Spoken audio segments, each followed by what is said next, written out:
Okay, so today's video is about a tutorial how to access Desmos and use it. Today you're just watching the tutorial, but in the future, if we have you graph something in this unit, you'll just go ahead and go to Desmos, since a lot of you won't have graph paper. If you do have graph paper, great, but I think it's just going to be easier to use Desmos. So if you go ahead, click in Desmos, you should get to this home page. You can go ahead, start graphing. And for this one, you're going to go ahead and add item. And so we're not working off an expression this time, and you notice it's the f of x. Again, we know it's function notation, but we do not have an expression, so we're going to go ahead and enter our table. So I'm going to first plot our length.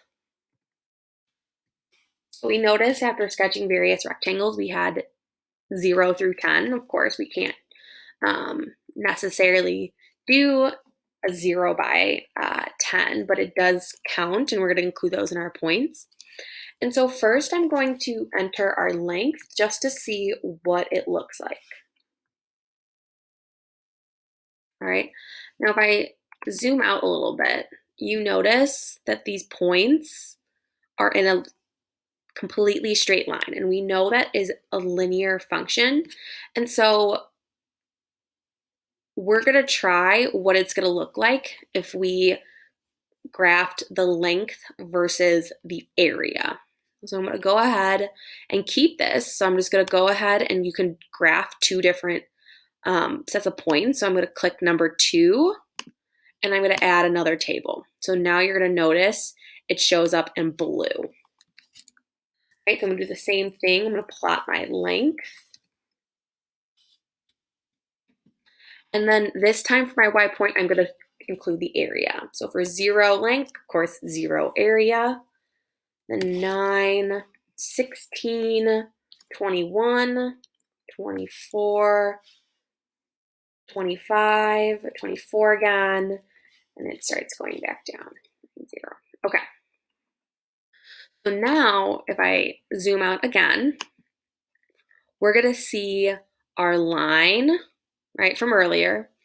And what I'm going to do is actually now I'm just going to take that away and just exit out. And so now I just have my points in blue. And you notice, I'm going to zoom in a little bit, not too much. It's very touchy. Okay, you're going to notice that it makes sort of a U-shaped curve.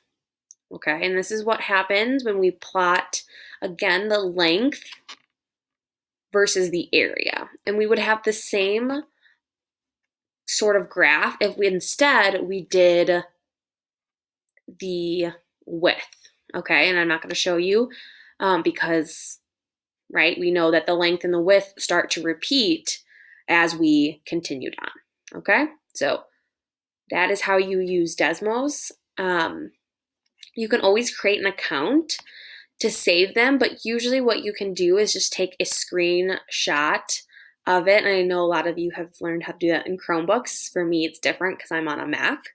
Okay, but if you have any questions with accessing Desmos in the future, just let us know.